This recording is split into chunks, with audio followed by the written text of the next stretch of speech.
buon pomeriggio e benvenuti. Good afternoon and welcome to the third edition of ORPEA for You. Today, we are happy to welcome Giancarlo Pozzoli, People, Culture and Organization Strategic Advisor.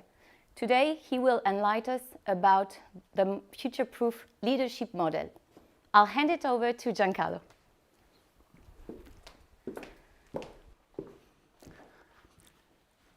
Thank you. Thank you so much, Karim, for the introduction, for the invitation. I want to thank as well Valentina and Alessandra, because the three of you were very supportive to me in order to prepare this speech. And you are showing me somehow what leadership is.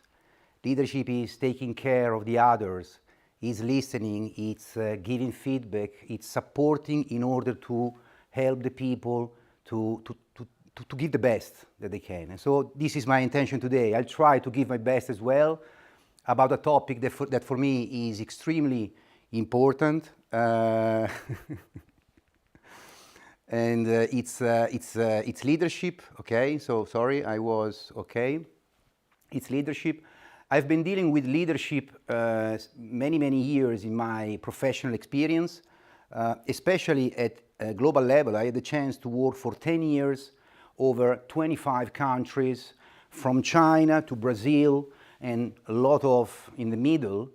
And I had the chance to understand how much is important the leadership, not only for the business, but in order to create environment that can be prosperous and that can thrive inside the market and inside the organization. So actually, the goal today is to share with you, to condense in sort of 20 minutes what I've learned, or at least the keystones of what I've learned in plus 20 years experience. And I mean, I'm very glad to share with you my ideas and a sort of model that can be applicable actually to any kind of organization, okay? Public organization, private organization, profit organization, not-for-profit organizations.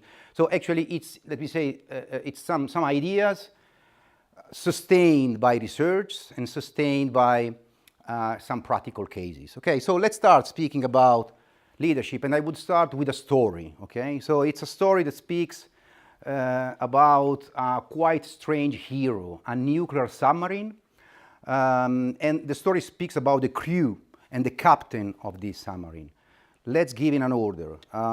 It's 1998, and it's 1 year that David Marquet, the captain of submarines, is supposed to become the captain of Olympia. And Olympia is one of the top submarines in the fleet. And so for 1 year, he's been studying every pipe, every switch, every feature, every dossier about the submarine, because he wants to be prepared, and somehow he needs to be prepared. Because at Navy in 1998, this was the definition of the leadership. So someone that should direct the thoughts and the actions and the plans of people, and someone that should somehow obtain and command their obedience and their cooperation. So actually the captain of submarines was supposed to be the one smartest in the submarine, the most knowledgeable person, to give all the orders and all the others somehow, let me say, following his instructions, okay? So, and actually, okay, it's fine, it was a leadership model, also it was quite common at that time. But life is strange, life is mysterious, it's magic, it's unpredictable. So actually he received the call 2 weeks before his formal appointment. And during this call, they told him that he would become the captain not of Olympia, one of the top, but of Santa Fe. And Santa Fe was one of the worst in terms of performance of the fleet. And he didn't have the time to study anything about the submarine. So actually, very long story short, because he was writing a book that I strongly recommend, it's wonderful, about this true story. Actually, Marquet realized quite quickly that he could not run things as it was supposed to be. So he decided to run an experiment inside a nuclear submarine, quite hazardous, right? So it sounds quite tricky, but he did it. He didn't have other options. And so he decided to empower the people in the crew in the way that everybody inside the crew could take decisions, despite, let me say, and eventually after some consultations with him and with the crew. So total empowerment, total delegation, and what happened 1 year later? Santa Fe was rated as the best nuclear submarine, not in the year, but in the history of the US Navy. Okay, so it's very impressive. I mean, so I wanted to start with this story because today we speak about leadership, and we as leaders, we are facing unprecedented challenges. Okay, so and speaking about what is leadership, you can find hundreds of definitions in internet. I decided to pick up this one. The only definition of a leader is someone who has followers. It was created by Peter Drucker, that is considered the founder of the modern management, so a person, a legend, if you want, inside the university and inside books about management. And I think that it's interesting, okay, because it's synthetic, it's simple, it goes direct, straight to the point. I mean, and it's true, okay? So we can say that it's true, that when there is a leader, there are some people that are following him.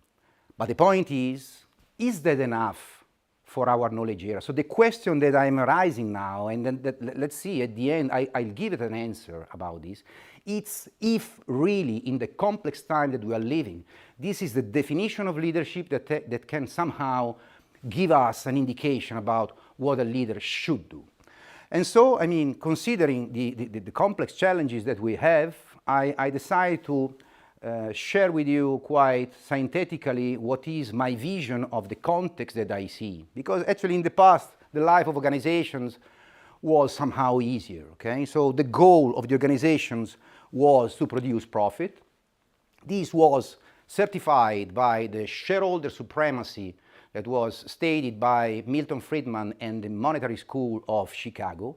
The rhythm of change was somehow a little bit more stable.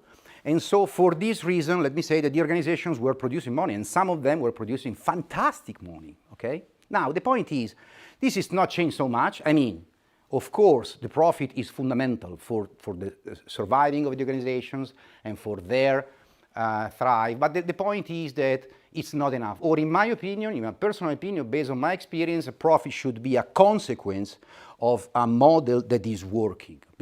And why this? Because in our times, so there is the point of the profit, of course, but there are some things in addition. First, the exponential change, okay? So we are living in an era that is changing dramatically, and there are several sources of research about this. I think about McKinsey and the singular universities, and there are two things that, in my opinion, are quite impressive and quite simple to remind. Because if we look at the past, the last 30 years, there was a higher level of progress than in the previous 100 years. And if we look about the future, the next 10 years, there will be a higher level of progress than the previous 100 years. So actually, the cycles of innovation are shrinking, are reducing. And so the point is that the future is now. And we as a leader need to be somehow prepared to face the challenges of the future and to spend time with our teams to imagine what is going to happen in order to ride the wave of the change and not to be somehow overwhelmed passively. So actually the exponential change is a trend, and this is strongly intertwined with the second trend, that is digital disruption. I mean, it's in front of all of us, it's our lives, okay? So we are somehow invited, I don't want to say obliged, but we are invited to change our habits, our behaviors, somehow our values, our decision-making processes. And organizationally speaking, what does it mean? It means that organizations are changing in a very, let me say, frequent way, business models and processes and activities and jobs and skills. There is important research coming from the World Economic Forum that says that by 2030, at least 50% of workforce will be warmly invited to consistent activity of upskilling and reskilling, okay? So actually, all these two factors already are creating a sort of, let me say, big wave of change, but it's not finished. Because there is a growing importance to the so-called ESG factors, okay? So environment, government, society. There is the great importance given correctly, fortunately, and we are arriving at these times that are very important, these topics, so diversity, inclusion, and equity. And there is a call for personal well-being. Of course, this is a call strong that was even accelerated by the pandemic, but actually all these trends were accelerated by the pandemic. So, and I'm not mentioning here the demographic trends that are changing geopolitical balances or the generational gaps, because today in our organizations we have the chance to have 5 generations working together. That's beautiful in terms of diversity, but of course generations with different codes, messages, behaviors, ways of thinking, ways of doing things. So actually there is an effort inside the organizations to harmonize all these and to produce value, okay? So actually this is, let me say, the situation we are living, and the answer is just one, okay? It's all about people, okay? Actually, we should really invest our time in order to understand how to equip our people to be able to make a difference, to lead the change, and to leave a mark in this very complex environment. So, synthetically speaking, what are the key outcomes from the scenario we are in? The future is now, people are key, and people are changing their needs and expectations about work and about workplace. And at the same time, the organizations to live and to win these challenges need to get out the best from the potential of the people, okay? So actually, let me say, if people are key, and they are, without any kind of doubts, people engagement is key as well. Because people engagement is, let me say, is the ingredient that allows the organization to face in a very, let me say, cohesive way the challenges that we are living. And I have the chance to collaborate with Great Place to Work Italy, and they gave me this chart that in my opinion is quite self-explaining, okay? So it's speaking about the turnover in terms of sales increases year by year, and you can see, you know, there are 2 different lines. One is the trust index one, so what is the level of trust that there was inside the best companies considered the great place to work, The national average companies, as you can see, were growing even in the past, 2%, 3%, 4%, and during the pandemic, of course, there was the fall, minus 11%. But if you see the best workplaces, so the ones where the level of trust and engagement of people is higher, or actually highest in Italy, you can see 12%, 14%, 13%. So actually, people engagement produces money. Of course, you know, it can create a lot of benefits when people are engaged. There is a much better working environment, cooperation emerges, and the level of interactions are even better. But the point is that from the only financial standpoint, people engagement is a key for the performance. So actually, maybe you are thinking, the question that you can have is, okay, so if people engagement is so important and it's demonstrated that produces money, most of organizations are investing in it, right? And the answer is no. Because at global level, 21%, only 21% of people are engaged in their workplaces. And this is not a data, you know, by chance. It was certified by Gallup, one of the workplace consulting and global research firms that every year studies the phenomenon of the people engagement. And let me say that 21% means 2 people out of 10, okay? So it's really, let me say, it's a number that sounds unbelievable in comparison with how much important is the people engagement. What are the main gaps? There is a gap of meaning. So it would be like you know, the people that could ask themselves, why am I in? What I'm doing here? There is a gap in terms of recognition and appreciation. But is this organization willing to work with me as a person, not only for the skills or for the targets that I can hit? There is a gap in terms of organizational environment, because is this environment safe? Is this an environment when I can express myself? Is it an environment when cooperation emerges? Or is this a toxic environment? There is a question, there is a request for support, okay? So am I helped to achieve my goals and to contribute to the life of the organization? And there is a final gap about the belonging, okay? So what do I have in common with the people inside this team? So if, let me say, there is 21%, there are all these gaps, actually we can say we have a wonderful news, because it means that we have an incredible opportunity to work over people engagement, and so to help our people to perform, but also to live better in our organizations. How to do it, okay? So, and this is a model, let me say, that I was designing with the Marachi brothers, and this is something that it's based over the people engagement that, in our opinion, has 3 different stages, okay? So from the unhappy workforce, the first stage is having satisfied people. What does it mean, having satisfied people? Satisfied people are the ones that feel valued, that feel that they are important for the organization where they are in.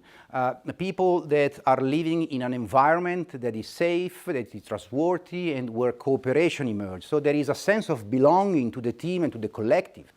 And in this case, the leader is helping, is giving care, is giving support in order to perform. And so the people are performing. So actually, let me say that we can say it sounds like the ABC, but if they perform, this is not so given for granted, okay? So, but there is a second level of engagement.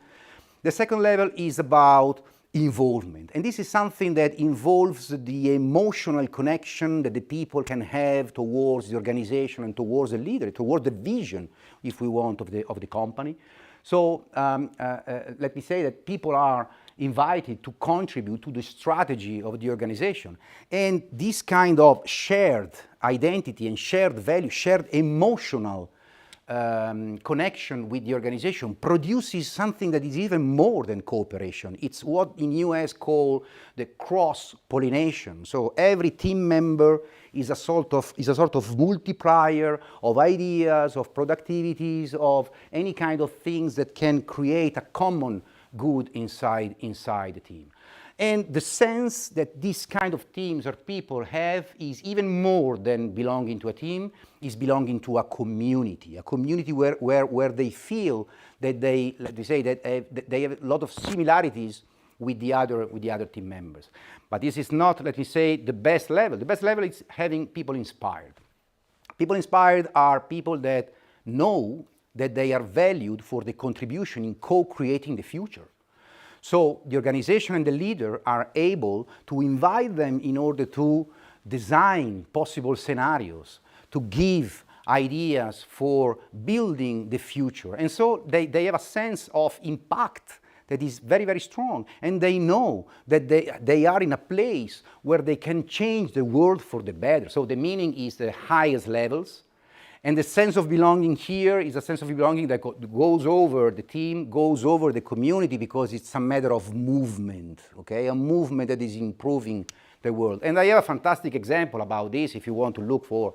It's called Rebel Talent in Spain. It was created by a friend of mine, Rafael Puerto Vasquez, and he's creating a company that is a movement that wants to change the world for the better. And he's doing this with his wonderful team. Now, I mean, nice model, okay, so you can say. There are also some strange numbers here, and I want to share with you what do they represent, okay? So actually there is a prestigious consulting company called Bain that was somehow measuring the level of productivity increase in these 3 different stages, okay? So, and the first stage, moving people from being unhappy to being satisfied, can create a productivity increase by 40%.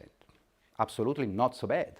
But moving people from the satisfied stage to the involvement stage produces a further productivity increase of 88%, so almost double. But actually it's when people are inspired that the miracles happen, so, and the impossible can be created, because the productivity increases by 125%. Because in this case, people are not only performing, not only giving their voluntarily their discretionary effort, but they are expressing their full potential. They are becoming the best version of themselves. And so untapped reserves of energies are unlocked, and this kind of energy and this kind of let me say, trust in the organization produces amazing results. And if you see, let me say, the entire curve, from unhappy workforce to inspired workforce, there is a productivity increase by 300%. Can you imagine what does it mean for us, for all of us, okay? So for my team and for the team of all the leaders in the organization, having people that are producing 300% more than being unhappy. So, I mean, it's really impressive, okay? So the question is how to do it, okay? So this is something that I can propose here, a model that I was studying during my experience, okay? So, and I am combining 3 different traits of leadership, okay? So there is a servant leadership. Servant leadership is taking care, creating a human connection, giving feedback, listening to the people, supporting the performance. By the way, giving daily feedback in comparison with 6-month or yearly feedback can produce a 3 times engagement. It's a 3 times engagement multiplier for people, okay? So actually the feedback is an incredible and powerful tool for helping people to perform and to express themselves. The second level of involvement requires what I call the engaging leadership. So we were already speaking about the emotional connection, and so a leader should be emotionally intelligent, should be available to show his or her vulnerability. So to be courageous and to be empathetic to the people in order to create this bond that is something that is over the professional side, but it's including the personal side of the people.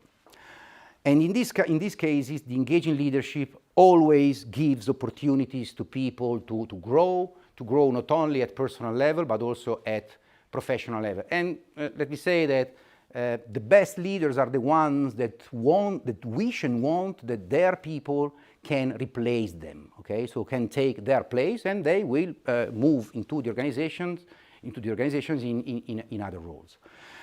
And the third one, as you have probably understood, it's my favorite one. It's about how to have inspired people. We need inspired leaders. So the ones that are co-creating the future with their people. There is an emotional connection to the vision. And actually there is, let me say, this very strong interdependence between the people and with the leader.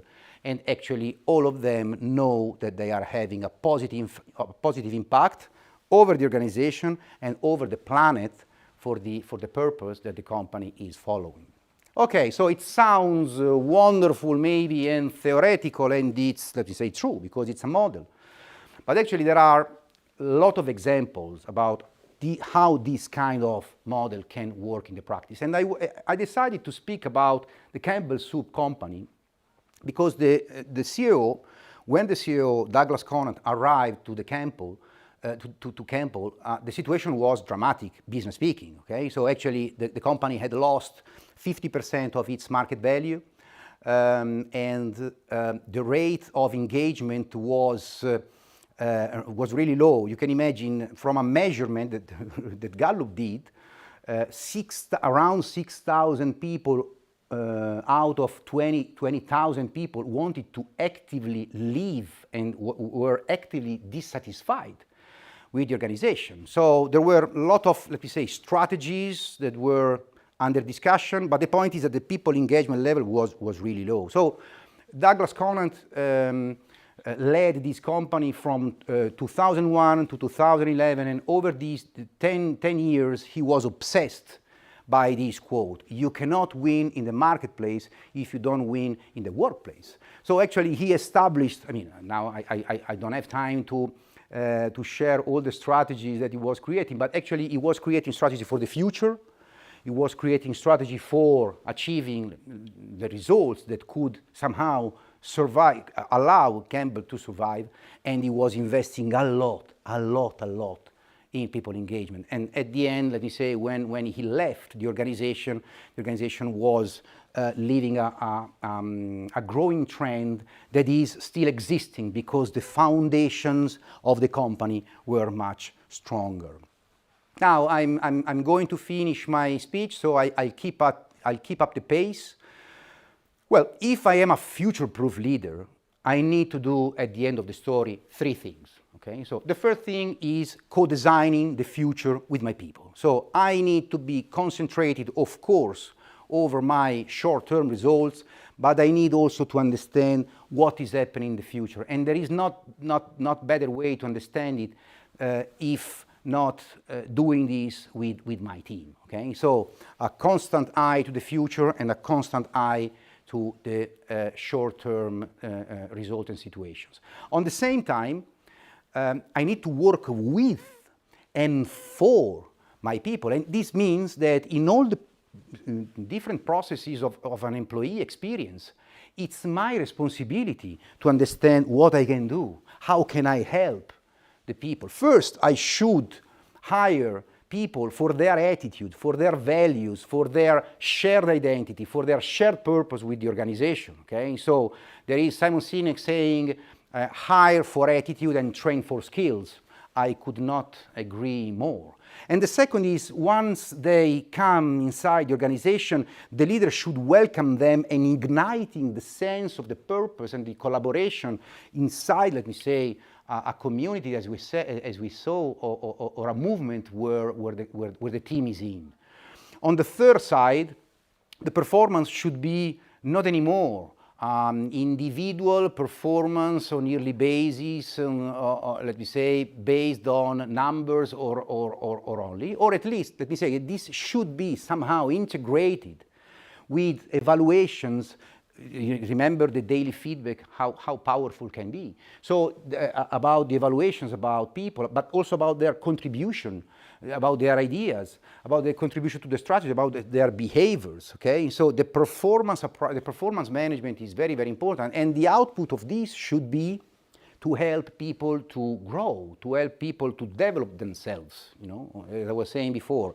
The lack of recognition of the engagement requires also an appreciation as a people, not only as a professional. So let me say that if a leader works in this way, we can say that by consequence, as I was saying before, the results of his or her teams could be outstanding. And the most important thing is that a leader that works in this way, collaborating, in connection, dealing with them, and spending time with them, investing, so being a sort of teacher, if we want, for them, this kind of leader is going to develop new leaders. So if we go back to the question to Peter Drucker, the leader and the followers, yes, but not only, okay? So now, today, the challenges that we have require our leaders able to develop new leaders. And I want to leave you, okay, so with little bit some, let me say, food for thoughts, because there is also a difference between the leaders, the good leaders, and the great leaders,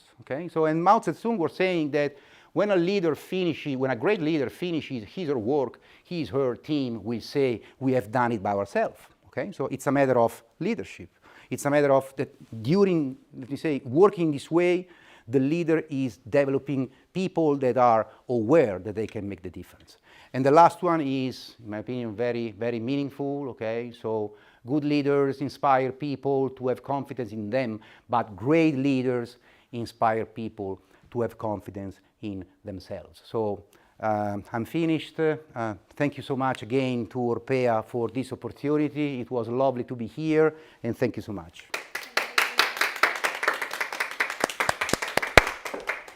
Thank you, Giancarlo. Well, everyone, we will see you next time. And I'm talking to all the leaders out there, ORPEA and not. Please unlock the potential of your teams. Have a great day. See you soon.